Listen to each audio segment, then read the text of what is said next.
The Dusk Guard. Beyond the Borderlands. By Viking ZX. Chapter 31. Necropolis. Unknown. Try to follow. Another. The flow of energy. Internal systems are completely. Where am I? Consciousness returned slowly, bringing with it a foggy, cloudy sensation, like something had stuffed the inside of his head with cotton and then blown it up like a balloon. He couldn't feel his limbs, couldn't see anything, but it was hard to focus on one of those sensations, or even on the lack of them. What's going on? He tried to shift his weight, to make his body move, but he couldn't feel it. He wasn't sure if it was because he no longer had one, or if his mind was just so foggy he no longer could feel it. All he was certain of was that he was aware.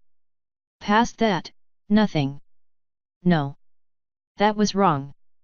He knew more than that. He had a name. He forced his mind to focus, pushing the fog back and feeling almost a sort of strain as he did so. Good. He could feel something. And he could remember who he was. His name was Alchemy. He was an earth pony. More memories came flooding back now, bringing with them a distant, distorted sound that echoed around his mind like the groan of ice. Ice. The ocean of endless ice. More memories came back, all at once, storming through his mind and overwhelming his senses. Teardrop Eyrie. Cragtooth Heights. The Pinnacle. The Vault. The Order of the Red Horn. Anubis. The chase that led them to Shearwater. And then. You got captured, he thought, a slow, spike of pain sliding through his head as he thought back on it. They ambushed you, stormed the house, and took you. The strange, echoing sound came once again, almost deafening in volume, and he wanted to press his hooves down around his ears. But he couldn't. He wasn't even sure he had hooves. He couldn't feel his limbs, couldn't feel his body. It was like he was a consciousness, floating somewhere inside his own mind.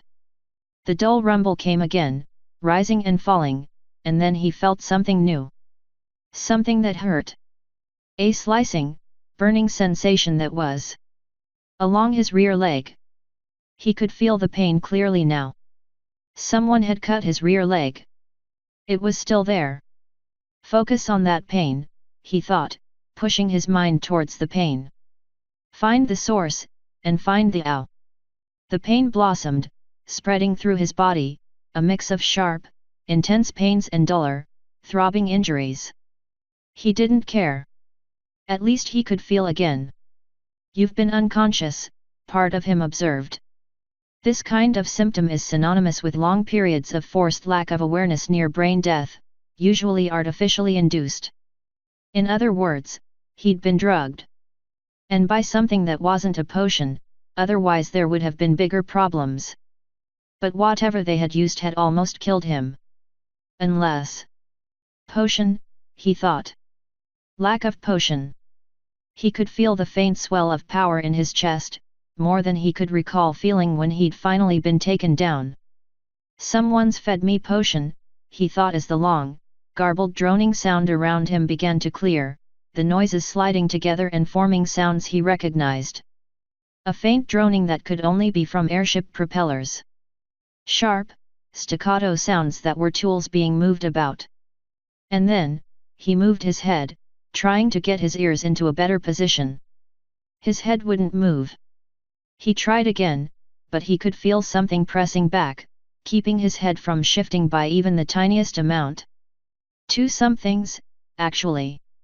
One across his forehead, and the other just under his chin. What? A new noise filled his ears, low but still faintly recognizable as speech.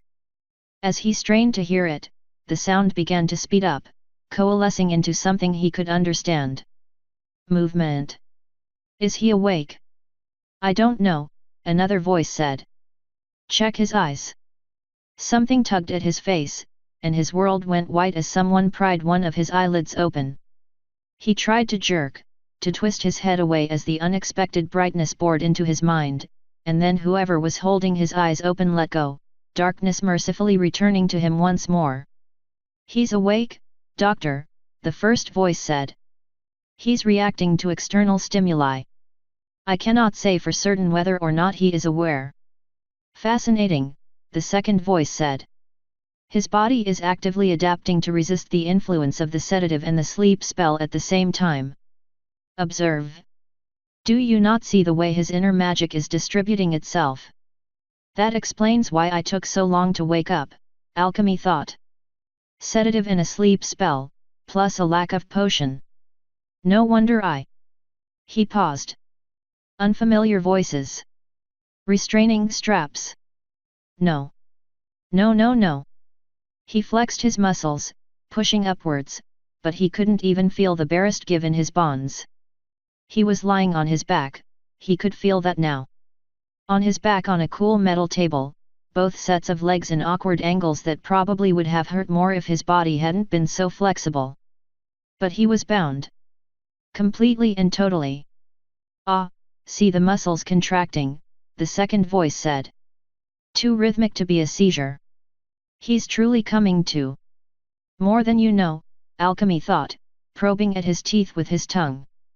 His mouth felt dry, like he'd been sucking on salt and passed out with a piece still in his mouth, leaving his lips sticky and rough. His throat felt raw and cracked, like someone had rubbed it with a rasp. "Don't hesitate," the voice continued. "We only have so much time with our subject, and we must learn as much as possible." "Yes, doctor." Resuming the cuts. Then again, maybe letting them know he was awake was a good idea. Nothing. His throat was too dry, too sore. He sucked at his cheeks, procuring a tiny bit of spittle, and swallowed, the sides of his throat sticking to one another. "Hey!" His voice was quiet. Barely audible over the drone of the engines to his own ears. He tried again. "Hey!" Something clattered, and a searing pain erupted along one leg. "No," the second voice said. "Deeper. I want to see the muscle." Alchemy felt something twist, burrowing its way into the meat of his leg and then slicing down towards his knee. Even through the still persisting fog of his mind, the pain felt like a hot brand burning through his flesh.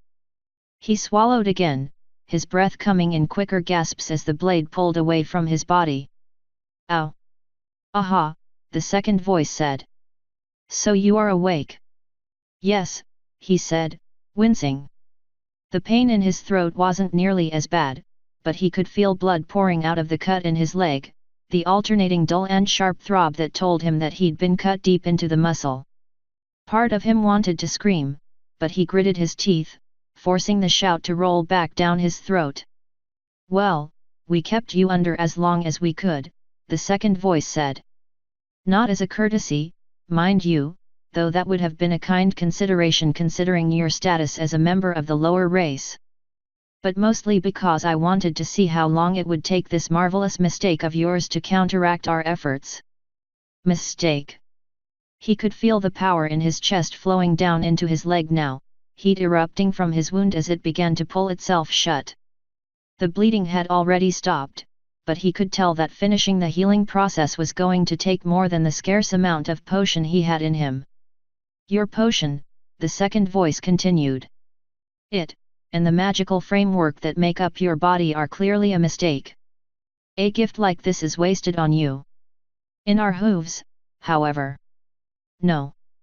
Alchemy jerked, the table shuddering underneath him as he pushed all of his muscles as far as they could go. "Amazing," the first voice said. "Look at how his body's internal magic redistributes." The voice was cold, clinical. Completely uncaring. "I want to see them," Alchemy thought as he let his body go limp, his head throbbing. "I want to look them in the eyes." He was out of potion now. "Incredible," second voice said, a touch of excitement to it. "Look how his field reacts when the outside element has been exhausted." "My dear boy," he said, the voice moving closer to Alchemy's face.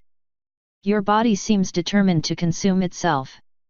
The tone in the voice made the words dear and boy seem like insults. Mockery. "Well, we can't have you dying yet," the voice said. Fine, Edge. Pass me that eyedropper.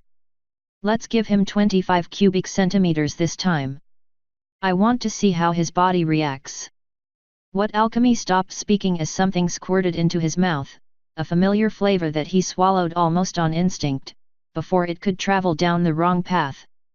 He felt his entire body seize, muscles contracting and relaxing as his potion hit his stomach, and then the sense of power returned once more, his leg heating as the healing accelerated. Fascinating, the voice said. It's like throwing a combustive on an open flame. Your system reacts almost instantly. Excuse me if I don't sound too enthused, Alchemy said, cracking his eyes slightly and squinting as the bright light did its best to blind him. There were two figures standing over him, both too shadowy against the light for him to make out any details. Where am I? On board the Superiority, of course, one of the figures said, his image slowly resolving until Alchemy was looking at a grey-coated unicorn with green eyes and 3 red bands around his horn. An order mage. The figure across from him resolved into another unicorn stallion, this one younger, with a blue coat and a red band at the base of his horn. Tartarus. The last sense of hope he'd been holding on to faded. Cultists.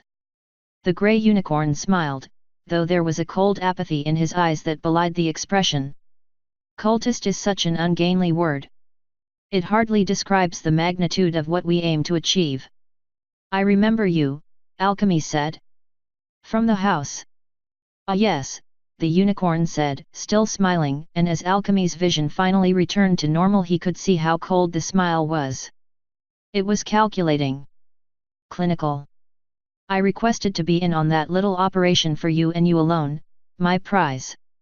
I am not a prize, Alchemy said. I'm a pony. No, the unicorn said, casually lowering the scalpel to Alchemy's chest and tracing a thin, red line that closed up almost as quickly as it had been made. What you are is someone who doesn't understand. But that's fine, because we're here to understand for you. I understand perfectly, Alchemy said, his muscles tightening. You're the one who made that behemoth. I did indeed, the unicorn said with a smile. You may call me Dr. Cell. You call yourself a doctor? Alchemy asked, revulsion swelling inside him. You're sick.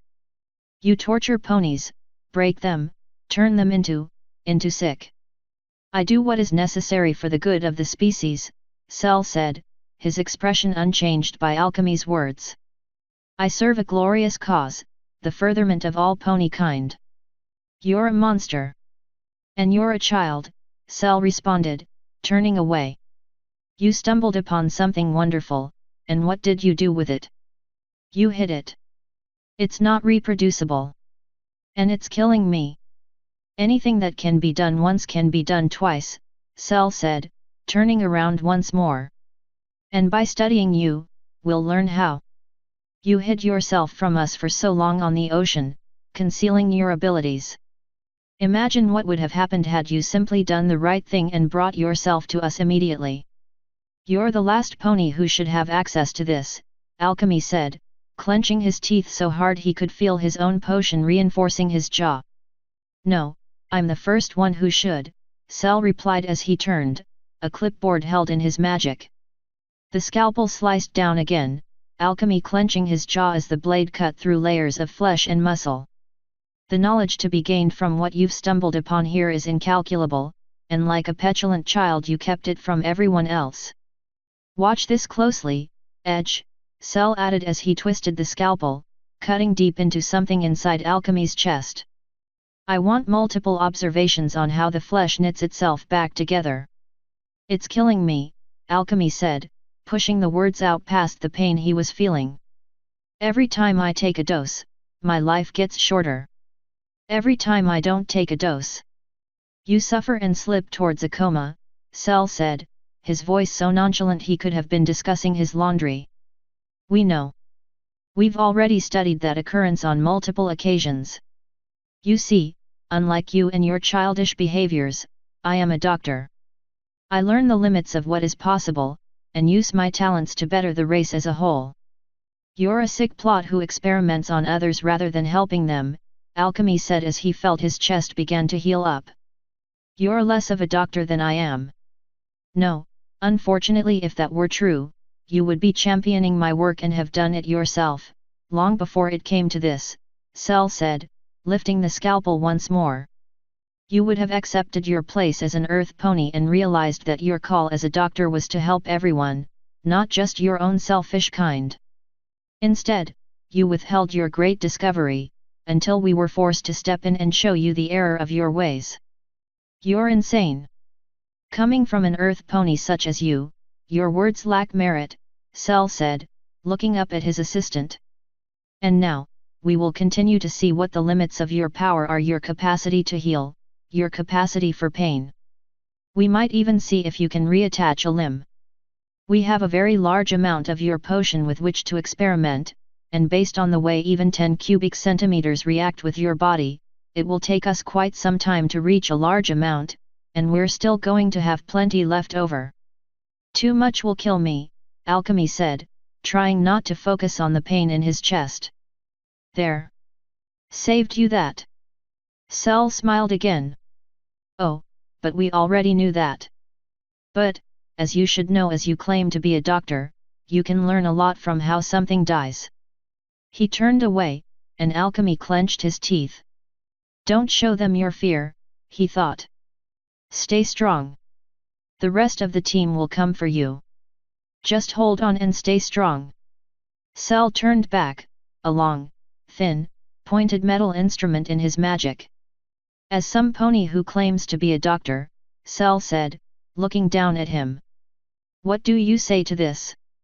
With Edge and I both doing detailed scans, we're going to puncture one of your lungs and see what your modified internal magic stream does. This isn't medicine, Alchemy said as he felt the cold, sharp tip of the instrument touch his chest, probing for a space between his ribs. This is torture. And you're one sick, demented individual who should never be known as a doctor. Charming, Cell said, looking over at his assistant. Ready, Edge. Alchemy bit back a scream as the probe stabbed down into his chest. Keep holding on, he told himself as he felt something inside his chest give way, his body fighting to cough. Fight through the pain, focus on something else. The team will come. They're not going to leave you behind. They won't leave you, he thought, closing his eyes as he coughed something warm and sticky free from his mouth, his lungs sucking in oxygen as his system fought to heal itself. You won't die here. Right? Asterisk. Pitiful, Segis thought as he looked out over the members of the dig site, clustered together in small groups under the watchful eyes of his followers and a few of Anubis's skeletal servants. Absolutely pitiful. The night was clear, with a steady breeze that kept the desert's temperature much more comfortable than it would have ordinarily been. It was still warm compared to the ocean, but it wasn't the sweltering, uncomfortable heat that it would have faced had they attempted to seize the dig during the day rather than under the light of the moon. Not that the result would have been any different. The dig had been staffed by students and academics, not warriors. Even the unicorns had been pathetic in their resistance, more concerned for their research or even more shamefully concerned with the lives of the lesser beings they consorted with. Disgusting, Segis thought, turning his attention away from the dig members and back towards the superiority. The airship had been parked on the edge of the valley, well away from the dig site as Anubis had requested. There was a steady line of unicorns making their way back and forth from the camp to the ship, most of them carrying food and supplies down to the edge as the immortal had requested. I suppose I should go inform him that we've seized the camp, Segis thought, scowling at the thought of presenting himself before the jackal once more. And that we're almost ready to move out. To where, he wasn't sure. Anubis had been very quiet concerning what he planned to do after they arrived at his necropolis. Holding a city in the middle of the desert seemed like a fool's errand. Not that it will matter much longer, Segis thought as he took one last look at the cowed groups of archaeologists and then turned to begin the trek back to the airship. Whatever his plans are, I doubt that I or any of the Order have much of a future in them. Anubis had been very cautious about disclosing his plans after reclaiming his city, but it hadn't escaped Sagis's notice that he'd also been very quiet about the ultimate fate of the order. Regardless of whether or not it was more posturing, or more toying with him, he no longer cared. Because of Anubis, they'd missed the return of the Crystal Empire. They'd sweated away in the Griffin city of Shearwater while Equestria, with its deplorable princesses, had secured the city that was King Sombra's birthright. Of the king himself, there had been no mention in the newspapers. And Anubis, the arrogant immortal that he was, had laughed when he'd seen the papers. Mocked them and their trials. Humiliated Sagis in front of his entire crew before turning on that blasted fear field of his once more and reminding them that they were no longer followers of the Unicorn King. So you think, Anubis, Sagis had reminded himself. So you think. And the time for making that thought publicly known would be soon. He still wasn't quite sure exactly what that would entail. Part of him had entertained fantasies of slaying the immortal, of descending upon him with righteous fury and showing the jackal that even immortals were beneath a unicorn of his stature. But he'd dismissed them for what they were, fantasies. He couldn't be sure that the direct approach, glorious as it held the possibility of being, would work. All it would take was a slight twitch of Anubis's staff, and his own magic would fade in the face of complete fear. No, they needed to be subtle. Or better yet, cautious. We strike when our opponent shows his weakness, and we show our power, he thought as he neared the airship. And not all strikes need to be direct. Anubis had spoken of that. In fact, a strike needed not be a strike at all. If we were to vanish? Sagis thought as he made his way up the wooden gangplank. What would happen then? If we all just boarded the superiority and left, returned to our proper place? What would Anubis do then? It would take some proper planning to pull off. They would need to keep the airship, that much was certain. They couldn't abandon it. Sagis stopped at the top the gangplank, motioning to a few nearby unicorns who were in the process of transporting more supplies. Leave at least a week's worth of supplies aboard the ship, he said, his voice low. Anubis's orders. Just in case. The unicorns nodded and went back to work. Branding the order as the immortal's own had been a nice touch, and he congratulated himself on the sly bit of deception. There were those among the crew, he knew, that had lost faith in the vision of the order, especially after Anubis had so firmly taken over. Marking his words and plans as the jackal's own would ensure that they were carried out, even by those who had begun to doubt in his vision and fallen under the sway of the immortal. He crossed the deck and stepped into the vessel proper, nodding as several members of the order bowed at his passing. They were those who still remembered the station he held and respected it. He neared the entrance to what had once been his quarters, refusing to flinch as the clicking of bone met his ears. Two of Anubis's guards, the skeletal griffins he'd procured in Shearwater, crossed their wings, blocking his admission to the doorway as they looked at him with empty sockets. "I'm here to speak with Lord Anubis," he said, glaring at the pair and fighting back the urge to summon a spell and wipe them both from existence. They were eerie, these skeletal creations.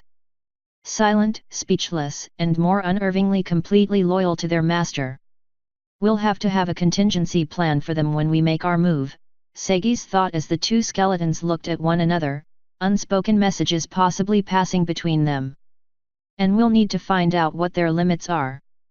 Whether or not they're intelligent or just cunningly instructed, we can't have one of them surprising us." The skeletons stepped back, wing bones clicking against one another as they folded them against their sides once more. For a moment Sagis almost nodded, but then he caught himself and settled for scowling at the sentinels. If they even acknowledged his actions, they gave no sign. "Ah, Sagis," Anubis said, looking up at Sagis as he stepped into what had once been his quarters, and soon would be again. "How goes the landing?" "The dig site is secure and the archaeologists have all been accounted for," Sagis said, giving the immortal a faint nod but nothing more. "They had already located the city. By the time you arrive, they will have uncovered the front door." "Perfect. The immortal smiled and then turned his attention back towards the top of the room's desk, where the 2 pieces of the broken key rested on the wood. And the supplies? Being unloaded as you ordered, Segis said, nodding. Except for a week's worth, he added mentally. However, since we are to be claiming a city, Anubis looked up at him, his dark eyes narrowing. Perhaps there would be space there for the superiority to be birthed? I would prefer not to lose such a fine airship. Well, Anubis said, rising to his full height and looking around the room. It is a pretty nice bit of portable extravagance. Indeed, Segis said, ignoring the bard. And one ill-suited to being left out in the desert once your city is uncovered. Strictly speaking, it's not a city, Anubis said, returning his attention the 2 pieces on the desk. But yet, sure, there's a couple of storage spaces the ship would fit in. Planning ahead, you know. Segis frowned. He actually wasn't sure what the immortal was talking about, not from his tone. Anyway, Anubis said, adjusting the facing of the 2 pieces and then looking back up. You might as well leave a small crew aboard and tell them to board as soon as they see a space for it. Board? The immortal grinned. Like I said, Segis, Necropolis isn't a city. Well, it is, and it isn't. You'll see soon enough. Speaking of which, he slammed both of the crystal pieces into one another, a loud crack filling the room as they let out a blue flash. When the light faded, Anubis was holding a partial key, almost identical to the one that had opened the vault, but with a 3rd piece missing. Let's go open it up. But, Segis closed his eyes for a moment, pushing away his surprise at the way the 2 pieces had fit together. Strange, ancient magic. Anubis, the key is still incomplete. Leave that to me, the immortal said, releasing the partial key from his hands. It floated through the air, coming to rest behind one of the demigod's shoulders. Behind it the original key floated up into the air, bobbing behind Anubis's other shoulder. And focus on your part to play. Like taking me to these archaeologists. As you request, Segis said, nodding once more and turning for the door. He managed to make it out of the room before Anubis could pass him, but once they reached the deck, the immortal's long strides carried him past him, and Segis was forced to fall back to a place behind the jackal, mixing with his skeleton escort as they made their way down the gangplank. Wow, Anubis remarked as Segis caught up with him, leaving the clicking of the skeletons behind. I was kind of hoping that they would have uncovered a bit more of it than this. Yes, Segis said, trying not to let his displeasure show on his face. There is quite a bit of it to uncover before it will be useful. And I can guess who is going to do the uncovering, he thought. Not as long as we have the door, Anubis said as they neared the small collection of tents that made up the camp. If we can enter the city, nothing else matters. You say that now, Segis thought, but I imagine that will change once you realize that your precious plan is out of date by almost 2,000 years. Not that there had been much sense building a city in the middle of the desert in the first place. All the more reason to make our move as quickly as possible and abandon your cause, he thought as they entered into the camp. He could hear shouting coming from up ahead, probably one of the archaeologists causing trouble. I don't want to be here when the Griffin Armada decides that you're a fly that needs to be swatted. Or the Plainslands decide that you're a threat worthy of mobilizing for. You have power, capabilities, Anubis. But you're a being from another time. A solitary city is nothing more than a target. But he had to know that, didn't he? Anubis wasn't a fool. Which didn't explain their current course of action, nor the immortal's good mood, unless there was something that none of them knew. In your place, someone was shouting as they rounded the last clump of tents to reach the place where the dig teams had been gathered. A trio of unicorns were holding 2 individuals, a tan griffin and a similarly colored earth pony, to the ground with their magic.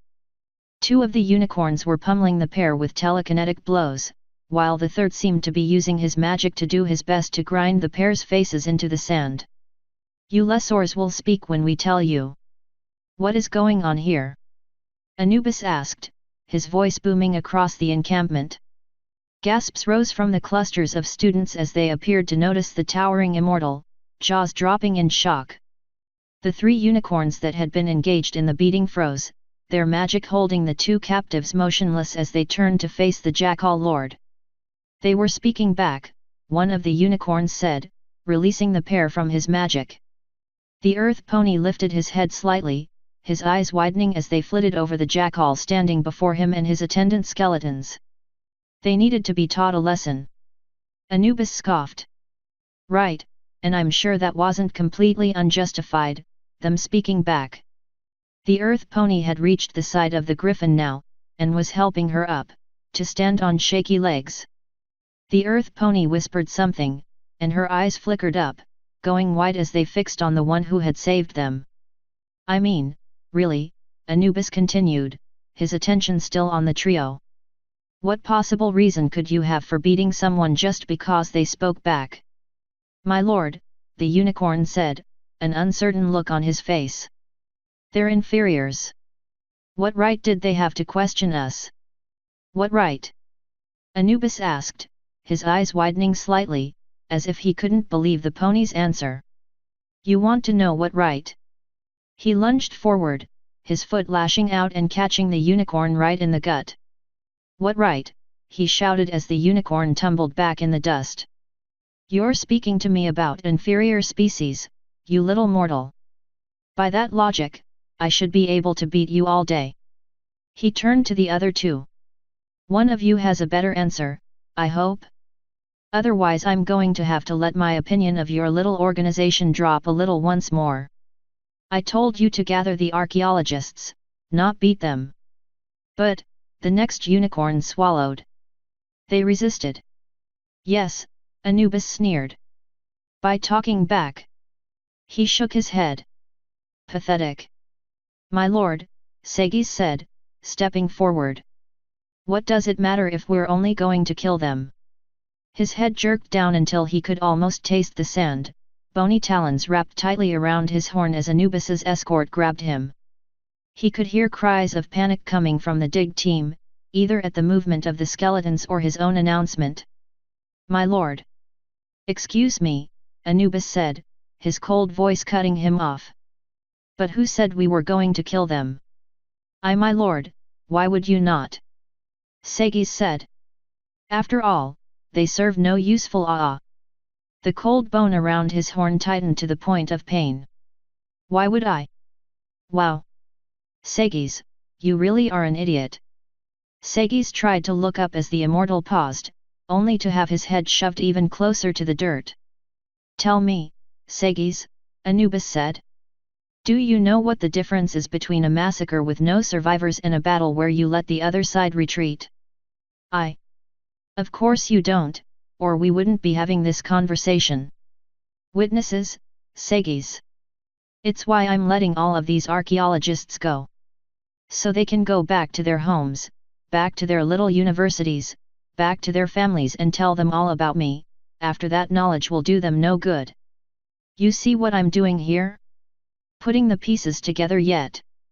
The bony talons jerked Sagis's head up, twisting his neck so he could look up at the immortal. Figuring it out?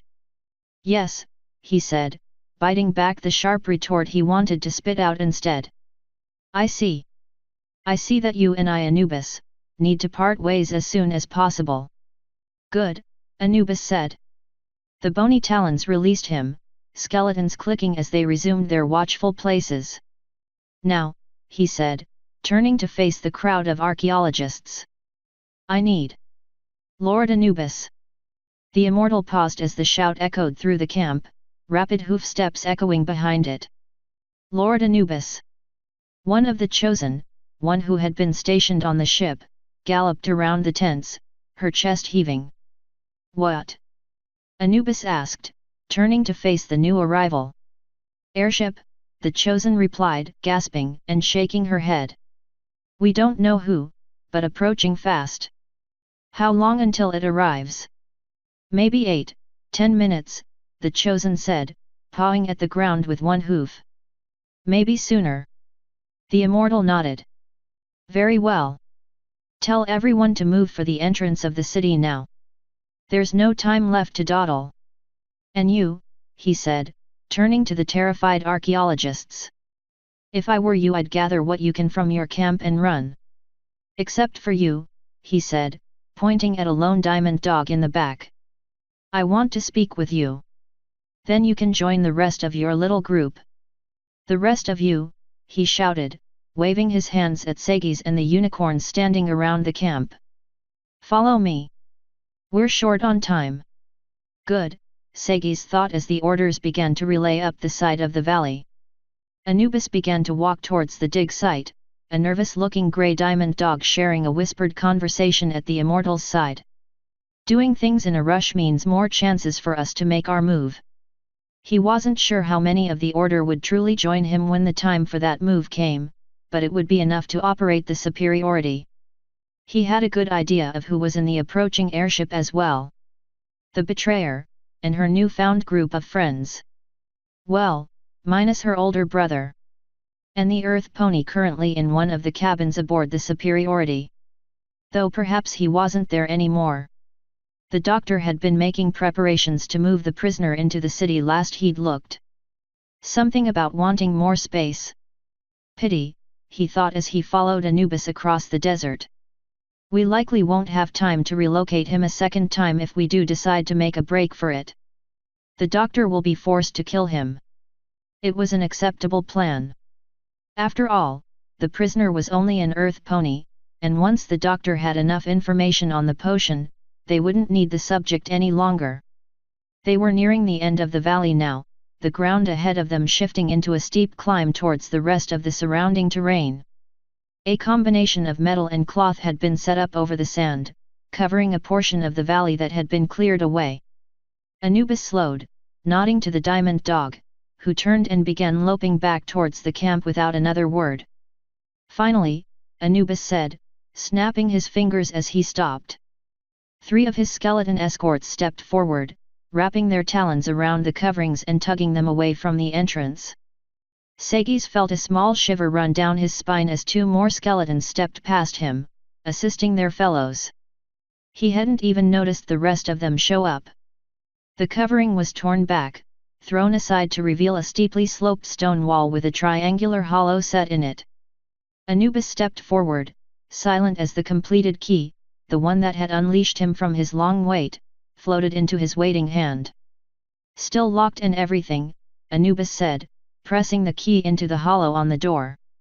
The crystal flashed, a dark blue aura rippling out from deep within it, and then it floated away from the stone as a low click echoed through the night air. They did good work, Anubis said as the sand beneath them began to shake. A low grinding sound filled the air, and Sagis watched as the hollow impression on the surface of the stone began to slide downwards. No, he realized as he looked up, spotting a dark, growing line on the top of the door. It wasn't the impression that was sliding downwards. It was the door. The whole thing was sliding down into the rest of the structure, the ground shaking as mechanisms uncountably ancient moved for the first time in centuries. Yes, Anubis said as the door ground to a halt, a final clunk echoing across the sands. The immortal took a few steps forward into the dark void. And now, let's see if they did everything else right. The moment the immortal's foot stepped across the threshold, passing into the darkness, a faint hum sprang up, filling the air. Anubis paused, an expectant look on his face, and then before Sagis's eyes, the darkened interior of the necropolis came to life, a green glow rising from somewhere underfoot and casting its light across the entryway, revealing everything that had been shrouded a moment earlier. The raised, stone walkway that extended deeper into the structure. The high, stone ceiling, lit from below. And piled along both walls, in recesses that seemed to have been placed there for that purpose. Bones. Thousands of them. Sagis's eyes widened in surprise as he ran his eyes down the entryway, following the rows of ancient bone as they worked their way back into what looked like a massive atrium with stairways and paths leading to other parts of the structure. But every inch of it was filled with bones. Thousands. Millions maybe. Piled loosely along the sides of the walls, row after row of glowing green under the necropolis's light. Beautiful, isn't it? Anubis said, stepping inside. You know, I thought it was funny. That Stoneweather guy we talked to? All that stuff about lost cities, all those legends and everything, and no one ever bothered to ask themselves where the griffins who'd built the city went. They just assumed they were gone. The city was the important thing. They never left, Segis said, eyeing the entryway. You killed them. What? No, Anubis said, shaking his head. I told them to kill themselves. Big difference. They finished the city, sealed themselves inside and, he spread his hands, gesturing at the remains. Now they get to serve me again. Thankfully, not all at once, Segis thought as he eyed the bone piles. He'd seen how much energy Anubis had expended raising the skeletal guardians he currently had. It'll take you weeks, months maybe to animate all of these. Come, the immortal said, waving Segis forward. We don't have long. Get the rest of your cult in here and let's finish the activation. Yes, at once, Segis said, turning and waving at the rest of the cult making their way towards the city, motioning for them to hurry. He couldn't hear the oncoming airship, but he knew it had to be getting close. Then he frowned as something the immortal had said caught up with him. Wait, activation. Yep, Anubis said as Segis followed him into the structure. The air was cool and musty, like an old book that had been left out for its pages to dry. Activation. I told you this wasn't a city. The hallway widened into the atrium that Segis had glimpsed, only it was larger than he'd expected. Sweeping hallways broke off in every direction, some at higher levels and some that he could look down on. A massive staircase filled the far wall, a grand, imposing thing flanked by two extended platforms that looked almost as useful as defensive locations as they did as imposing architecture. Anubis didn't slow, kicking stray bones out of his path as he moved straight for the steps, his skeletal attendants behind him.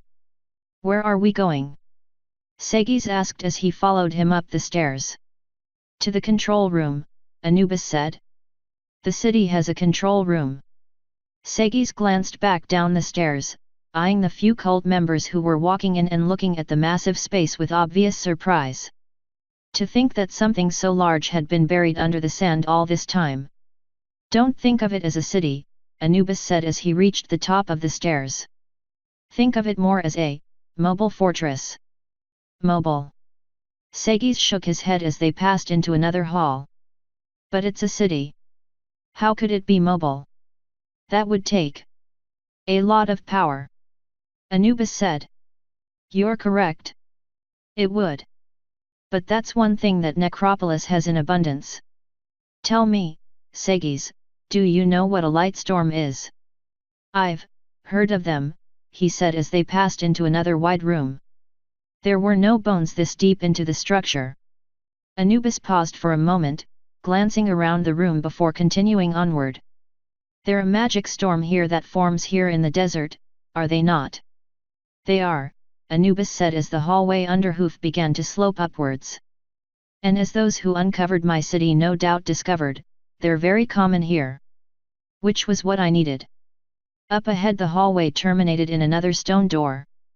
A long time ago, Segis, Anubis said as he placed his hand against the stone. A green glow erupted around his palm, and the door began to part, receding into the walls as he spoke. I had an idea.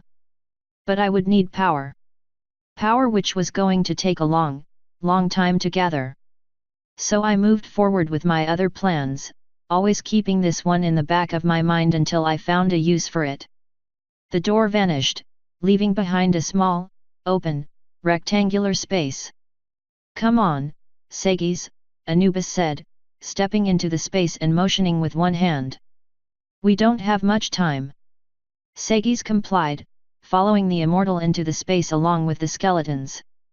The stone jerked under hoof, a momentary pressure weighing all along his body as the floor they were standing on began to move upward. I spent decades doing research, Anubis continued as they slid upward. Above them, what had looked like a distant ceiling was parting, the stone breaking apart and revealing a bright glow from above, not green like the rest of the structure's lighting, but almost white. Whole lifetime's worth for a mortal, studying my craft. That's where my staff came from, he said, spinning the metal rod in his fingers. I learned how to mimic spells through other means. My own magic, that which lets me animate the bones of the dead. It was useful, but I needed more. Centuries passed, other plans began to fail, Celestia and Luna began stamping out the immortals that refused to follow our long-gone creator's vision. But through it all, I laid my pieces in place. The light storms, he said as the elevator neared the now open passage, the bright, white light overwhelming everything else. They were a power source. All I needed was a battery, a collector, and time for enough of the storm's natural fury to be harvested that I could use it. And, well, as you're no doubt realizing by now, the stone they were riding on burst into the open, coming to a jarring halt. I've had all three all along. Segis felt his jaw drop. The elevator had deposited them in what could only be the central nexus of the entire building, a massive, pyramidal room dominated by a raised, circular platform at its center, one with a very clear and conspicuous throne atop it. But the throne wasn't the center of the room. That honor had been given to the massive crystal octahedron placed behind it, a gargantuan solid 8-sided piece of crystal larger than any Segis had ever seen. Behold! Anubis said, spreading his arms as he walked toward the platform. The results of almost 2 millennia of planning. A power sink, fresh and full with magic gathered from over 1,000 years of light storms. Enough power to create 1,000,000 light storms of its own. And best of all, he said, a long, low laugh bubbling free of his throat. Completely mine. Can you feel it? He asked, turning and staring at Segis. Well, can you? Does your horn itch? Your body tremble? Segis shook his head, extending his senses and probing at the colossal crystal pulsing its brilliant, white light. Nothing. I can't, he said, his voice faltering. I can't sense any of it. I know. Anubis shouted, almost dancing up the steps to the raised platform. No waste, no leakage other than this light. All this stored power in the most efficient, ambitious project I ever put my mind to, and it's all mine. All it needs, he said turning and grasping the 2 keys. Are these? But... Segis's mind was reeling. If what was being said was true, then Anubis was in possession of enough power to do, well, almost anything. Wait. No, he couldn't. Not with a broken key. But, my lord, he said, gesturing with one hoof as he stepped up to the base of the platform.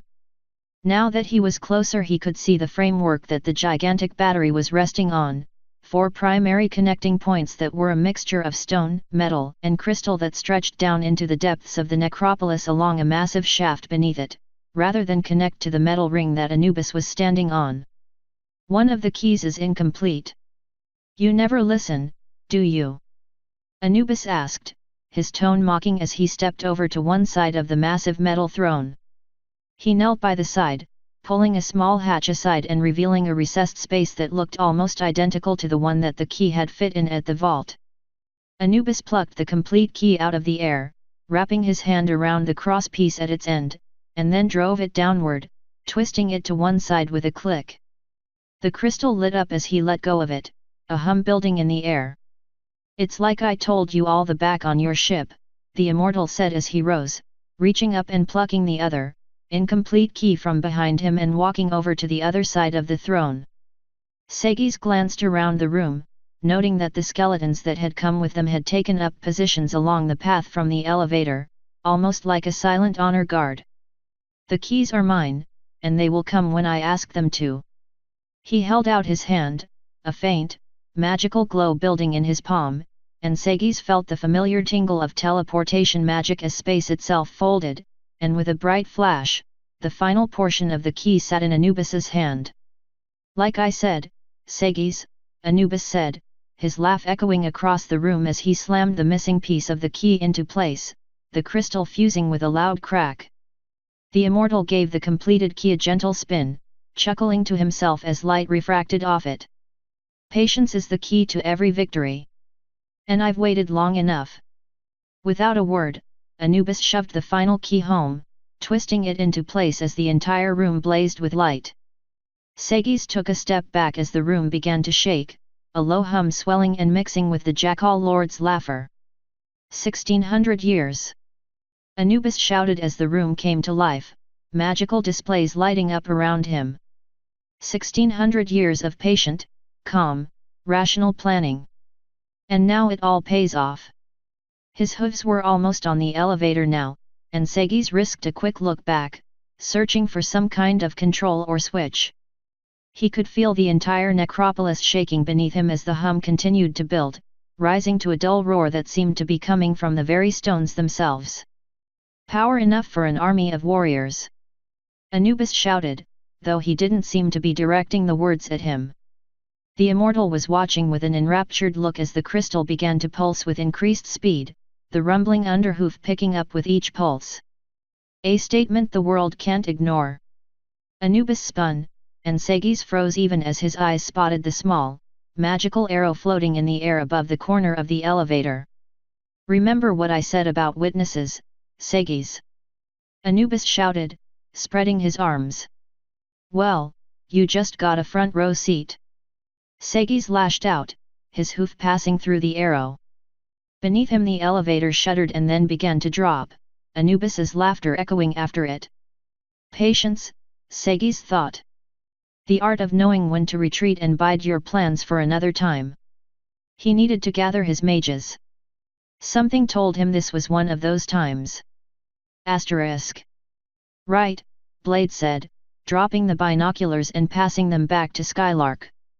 It had been hard to make out even with the light of the moon, but the ship that was just lifting off from the distant dig was definitely the superiority.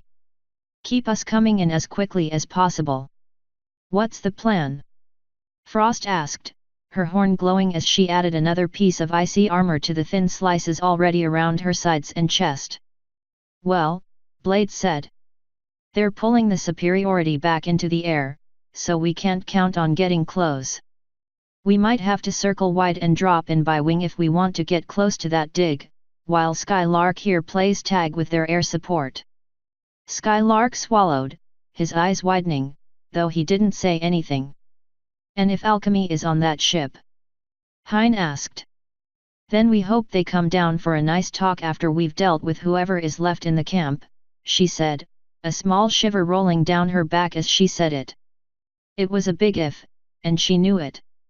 She took a step back towards the table, where the combat harness and armor she'd pilfered from the guard station were laid out. With luck, their forces will be split between the dig site, the camp, and the ship, and we'll be able to keep them that way while we whittle them down. And if the airship comes for us or Anubis decides to step in? Frost asked. The former, we hope we can find cover, or we take it down, Blade said. The latter, chug your potion and pray alchemy was right about it working. She took a deep breath, letting it out slowly as she adjusted her harness. She'd found the 4 potions alchemy had apparently finished in her bag, though none of them had dared test them, since there was a limited supply. She was still holding onto 2. The other pair had been given to Frost and Hein. As far as civilians go, she said, glancing at Hein to make sure he didn't object to any step of her plan. Any that we find we'll send to a safe spot, hopefully where the airship can't see them. So a tent or something. Skylark. Yes, ma'am. If you see an opening, or that big airship isn't bothering you, I want you to pick up as many civilians as you. Holy dooly. Skylark's shout ripped through the inside of the airship, and Blade felt every muscle in her body tense. What is it? She asked, jumping up towards the front glass and searching the sky. Airships? Incoming. That, Skylark said, pointing a single claw at the distant camp, and Blade felt her beak drop open. An entire section of the desert appeared to be lifting away, rising into the air as sand cascaded from its sides. It was shaking, rumbling, clouds of dirt and dust billowing away from its base as a low, droning hum echoed across the desert. "Crikey," Skylark said, his voice barely audible over the sound of the desert ascending into the sky. "I've never seen anything like that before." "New one for me, too," Blade said as more sand fell free from the rising shape, exposing a sloped, stone wall. "Guys? I think that's the Necropolis. And it flies." The sand had mostly fallen away now, revealing the long, slanted sides of the city. It was shaped like a squat, stepped pyramid, with each sloped side rising several stories into the air before giving way to a long, flat expanse that stretched until the next level of the structure. Smaller pyramidal shapes ringed the edges of each level, looking like armored gun emplacements stretched along a fortress wall. At the central and highest point of the structure, the final tier, along with the tip of the pyramid, was raised even higher, giving it the illusion of being a bridge or a command area of some kind. The underside of the city wasn't nearly as developed, though it was no less massive. Its sides were slanted inward, making the whole structure look as if two pyramids had been slapped together at the base, but the bottom half ended after only descending one level, the flat space beyond that covered with smaller, low-hanging structures that Blade couldn't even begin to guess at the function of. What she could see, however, was the size of the behemoth, as well as the open doors along the side of the lower level, one of which the superiority appeared to be flying into. "Anyone want to hazard a guess as to the size of that thing?" Frost asked.